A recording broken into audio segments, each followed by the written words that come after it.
y'all? It's your girl Sakina, and I'm back for another review. This is my review for the Real Housewives of Salt Lake City. This is season 2, episode 6.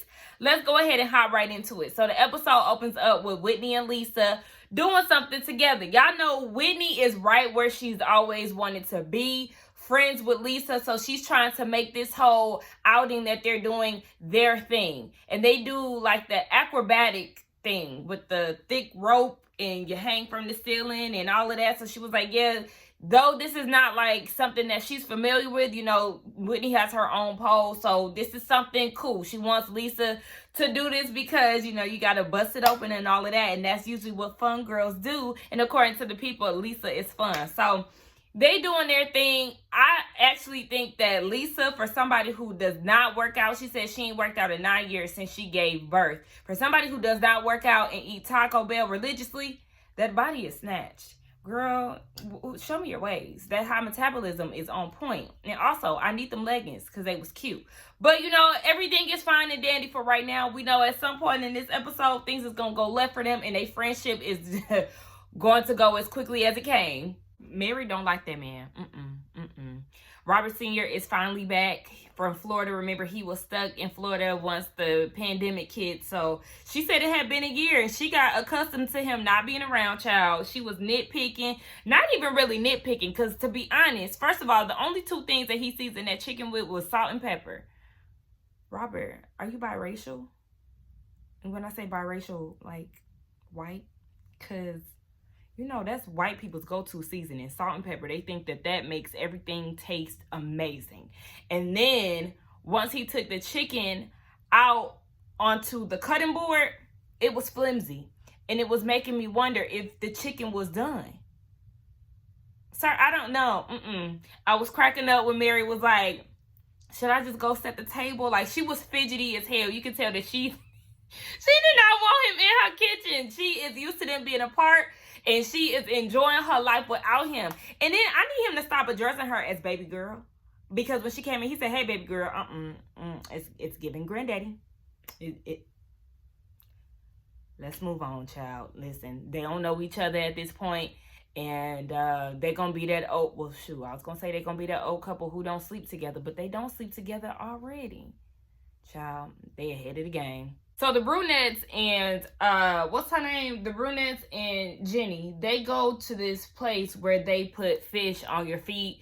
Baby, that's something that I could not do. I shared with y'all before that one of my biggest pet peeves is people touching my feet. I don't care if it's humans. I don't care if it's fish. No, I would not be excited for that experience at all. Like I said, I barely get pedicures. And when I do, it's literally a torturous, is that a word? I don't know why I wanted to say that. Torturous. It's torture for me, okay? So they get into the conversation of Whitney and Lisa, and everything was good and dandy with that. And then Lisa was saying that she used to work out up until she had her baby, and she had this mommy guilt every time John would go to the gym. It was a trigger for her. So she had to realize once she associated what the trigger was, she started to just detach from it and was like, John, go ahead. Go to the gym. I still ain't going, but she's not triggered by it so much anymore. So then Jenny wants to get advice from them about Dewey and how he wants to have another baby.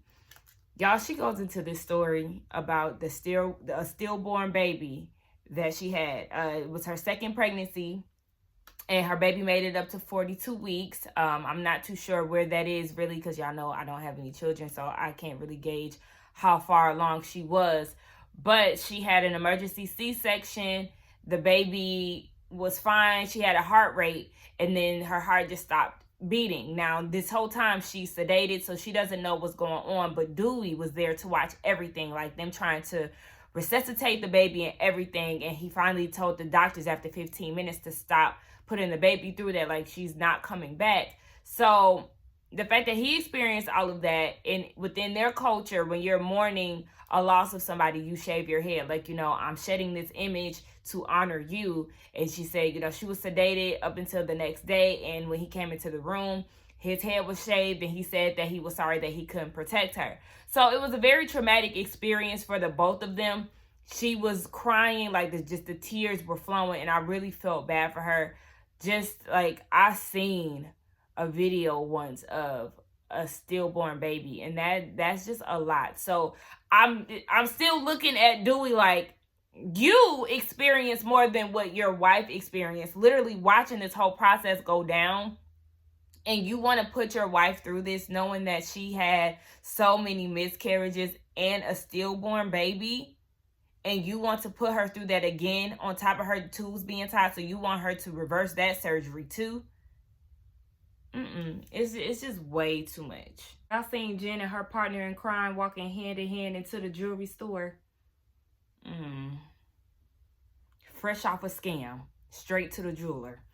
Anyway, she wants to buy a gift for the girls because she went on her apology tour. She likes to give gifts. She likes to give gifts. She likes to give. She likes to give gifts. So she wants to do something special for the girls. Now, she picked up this snake ring and she was like, oh, well, maybe I should get this. And then she goes into like this thing where snakes shed skin and they eat mammals. Girl, what? So then she realizes that she's not the one to give snake gifts to the girls because there's snakes in the group. It's you, Jen. You're the snake. You're the scammer, and you're going to jail. So yeah, you would be the slithering snake that you're talking about. Nonetheless, the jeweler says, how about a snowflake? And I said, oh my gosh, that's perfect. That's what they hold in the intro. Okay, he said no snowflake is the same. Go ahead. She said they came from all walks of life as far as religion: Mormon, Pentecostal, Jewish, Muslim, Catholic. Girl, go ahead. They got different personalities. I thought that was perfect. It came up to roughly $3,200. That's nothing for a scammer. And really, I don't think that it was a lot just for a normal person either, for 6 necklaces. How many carats? Ain't that what y'all say? Look, I don't know nothing about jewelry for real. Somebody explained to me like the carats is like how much it weighs or something like that. Y'all don't give me the line, okay? I do costume jewelry, okay? Forever 21 earrings. I'm gonna step my game up at one point, once I get this money. Heather, you should have had a practice run in regards to having this sex talk with your daughter, because Stormy in Heat getting involved with a cat orgy and she never wanted to see the world again. Girl, that's not how it usually works. Once you get a piece of peen, you usually come back for more.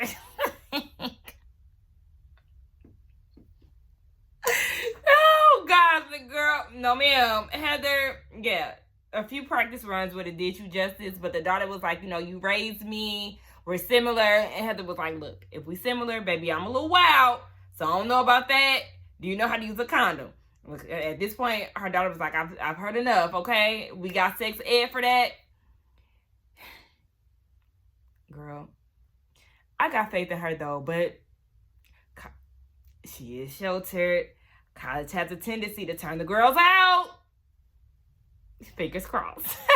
So this double date that was basically put together because of Coach Shaw's idea happened between Whitney and Lisa and their husbands. So, y'all, the dog is nudging on the doorknob to get in my room. He's so bad. Anyway, yeah, so Whitney realized after Lisa told her that she was at the restaurant that was supposed to cater Angie's event and they end up canceling, right? So I'm like, okay, you made a big deal out of that. It really wasn't that deep. Like, you could have just moved on from that, like, note it and just keep it moving. But then it got weird when the owner stops them in the midst of like giving them drinks and says, it's so weird what Angie is trying to do to you, Lisa. Like, we canceled because we couldn't be there. We were booked or something she was going into. And it's like, bitch, what? Yeah, I was so happy, even though it was a bit uncomfortable to watch. I was so happy that Whitney called them out on their bullshit. Like, yeah, it's giving stage. It's giving scripted. Like, what the hell is this? If this is your good friend, she, at this very moment, with me being here, makes it known that Angie was out of order and this is what happened that night. This couldn't be between y'all on a phone call. You wait until I'm present to say this. Yeah, it's definitely giving setup, and it's fake, it's phony, It's extra, and just like that, Lisa, all of your credibility in regards to y'all's friendship is lost. Girl, all that fake laughing and shit that you was doing in them flashbacks and montage of y'all hanging out, and it looked like they was hanging out tough. Like, damn, from the day, it looked like since the day they made up, from there on, they had been on their bestie shit. And just like Whitney said, yeah, this was all a plot and a scheme, bitch. Okay? Just so you can plead your case of innocence. Just trifling. Whitney had to get her order together, honey. She said, you know what? I'm not trying to yell. Like, let me get my shit together. Because, yeah, it does look very funny. And the reason why I was thinking, like, Whitney, why are you making a big deal of y'all eating at the restaurant of the people who were supposed to cater Angie's event when you know what Lisa did and you still wanted to be friends with her? At the end of the day, the owner coming up and saying that while Whitney was there was definitely weird. And it's like, yeah, I wouldn't fully trust Lisa either. She getting all upset and trying to plead her case. She said she ain't apologizing for something that she didn't do with Angie. And at this point, Whitney is like, all right, well, can you see my side of things? Like, can you just understand my perspective? And I think that would have been a way to just easily squash the situation. Because, yes, on the outside looking in, though we do not trust you, Lisa, the least you could have said is, yeah, I understand why you would think that this is some shady shit going on because it definitely looks weird. However, I didn't know she was going to do that. Whatever. Even though, like I said, baby, we are not believing you. But Whitney wanted to put it to the side. They took a shot of hot chocolate, whatever it is. And she was like, anytime me and you bring up the past, let's just dismiss it. Let's get over it. I mean, so shout out to Whitney for trying to be the bigger person. But one thing you ain't gonna do, Miss, what's her name, Whitney, is talking about how your ancestors pushed carts to get here. Look, we ain't trying to trump nobody's pain, but I don't want to hear about your white ancestors, girl. No, ma'am. One thing about Jen and Coach Shaw, they done made some beautiful boys. Nonetheless, Omar is doing some workouts with Coach Shaw. You know, Coach Shaw is getting it into with the jump roping and stuff. And then here come Jen with her old aggravating ass talking about, so Omar, yeah, you know, I'm going to be volunteering at your school. Meanwhile, he like, all right. I can see you in the hallway and I can meet your friends. Yeah, all right. Ain't giving no type of energy, honey. Dry as hell. What's up with these kids getting on TV and just being dry as fuck? Now, I understand everybody ain't comfortable in front of the cameras. But Jen is saying in her confessional that basically it's easy to make up with her friends, but in regards to her son, it's a struggle. He has seen her go through the struggles of losing her dad. But I'm like, is that really the problem? I'm thinking she gonna say, yeah, you know, I put him on punishment because he was showing his ass in school or something. Like, I'm thinking she gonna give us a current reason, but he's mad at you for how you dealt with the loss of your dad. I don't know. If am I the only one who's feeling like this isn't the real reason? I don't know. Maybe he just ain't featuring you right now because he's a teenager and we go through those stages when we get older. Like, I don't know. I wasn't really buying that excuse. Maybe he's sick and tired of you lashing out and showing your ass all the time. And maybe he done seen some shit that we ain't seen on TV. Maybe he done seen some shit within that household that he really ain't feeling. Maybe that's it. I don't know. But he ain't excited. And she talking about, I want you to tell me that you're excited. He said, but that wouldn't be the truth. And she was like, well, I could come and decorate your locker. When he looked at Coach Shaw like, Dad, save me. What the fuck? Jen, no. Talking about she want to be there to pick him up and drop him off. Coach Shaw was like, that's not going to happen because he about to start driving in a minute. Like, girl, what are you doing? Like, why are you doing these things as if you missed out on his life or something? Girl, relax. That young man is growing up, okay? He ain't gonna want to be with you a lot. Then you did with this with Sharif Jr. Hey, Sharif. Let me chill. So then she said that she wanted to go on lunch with Omar at least.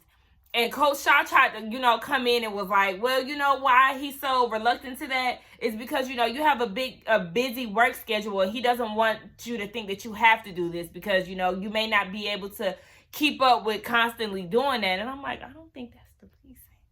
I'm not there. I don't know what goes on in their household, but I don't think that's the reason. I just think that he don't want to do that with his mama because he don't give a damn. And since you know what she do for work, Coach Shaw, can you explain to the class? Because when she tried to tell us at the reunion, we was lost. All that we know right now, what we know for certain, is that job that she had is about to have her ending up in the slammer. That's all we know for sure. Mary and Meredith, they meet up to play tennis. Y'all know I used to play tennis back in the day. I think I told y'all that before.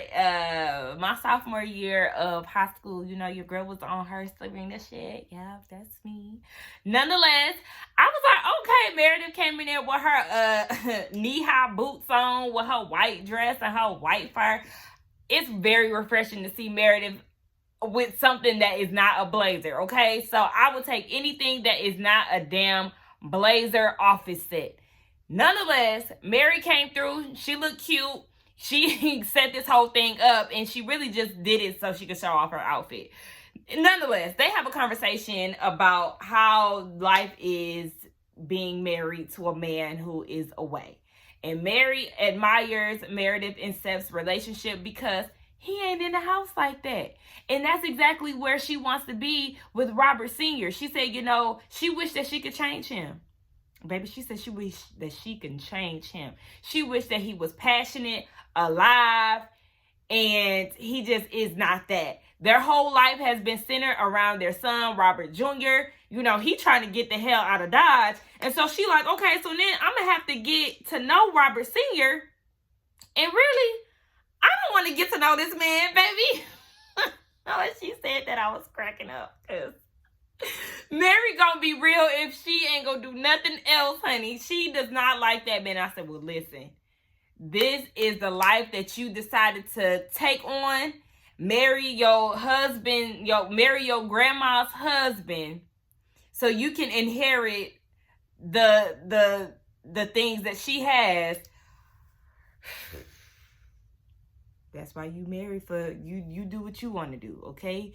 If that's the case, you should have gave him up to your mama. You wasn't thinking about life after you had a child. You wasn't thinking about later down the line and down the road that you're gonna have this frumpy old man lingering around. Meanwhile, you still got this youthfulness in you. That's why I don't want no old man. That's exactly why I do not want to date no older man, because y'all gonna be out here pushing his wheelchair. Or not even his wheelchair. Y'all gonna just be out there living life. Meanwhile, he at home and he want to do crossword puzzles and watch Jeopardy. Nah, I ain't doing all of that. I still want my man. I need us to be equally active at the same age or around the same age group. Like, I don't want no man that's 20 plus years older than me, 15 years older than me. Baby, you was way too ahead of the game. I still got a lot of life to live. And you just old, stale, and boring. I think not. So, yeah, Mary, we already knew you ain't like that man, but you real vocal about it this season, honey. But I actually kind of like it because it's kind of funny. What was Jenny and her husband doing? This whole outdoor activity thing, that ain't the way you do it, right? They was literally just like, I could have went out there and did that. What was that? Yeah, I'm thinking, okay, maybe they doing that to get ready to go down a slope or something. And it just never came. And then it just made me think, y'all remember when they went on that fish pedicure thing, whatever it was they was doing with the fish eating their dead skin? She was saying that Dewey is 50-some years old, and Lisa was like, oh, yes, he looks great. And she was like, yeah, that's because he's Asian. Y'all know white people age like bananas and milk, honey. Look, sorry to tell y'all white people, but y'all do be looking a mess majority of the time as older as y'all get. Jenny's husband is trash. Let's just put it that way. She sat here, even though you lived through this experience, she sat here and told you that she had 10 miscarriages, right? She doesn't want to put her body through all of this. she's crying to you. You even, shed a tear in your confessional, and you share with her that March 15th, the day that their baby, the stillborn baby, was born, is a hard day for you.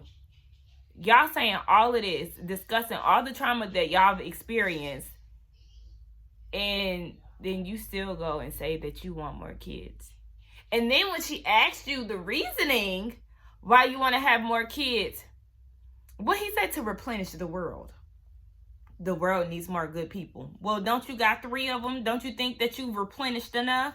I don't care if that's your culture and y'all have big families and all of that. Your wife is not capable of doing that. And just like she said, you don't care about me. You care about what you want. You're not looking out for the betterment of the family, everybody. Like, then talk about some damn sister wives, and yeah, that's common in their culture and all of that, but she's not taking that. She doesn't want to raise a kid. She doesn't want to surrogate. She doesn't want to adopt. Y'all old. Yes, I don't want to run around and chase no damn 2-year-old at the age of 28. I can only imagine how I feel at the age of 50 or in my late 40s. I cannot stand selfish ass men. And what he just pulled was too much for me. I'm glad she got up and walked away. Way to ruin date night, Stewie. That's not his name. Shit, yes it is. Stupid and Dewey, Stewie. There you go.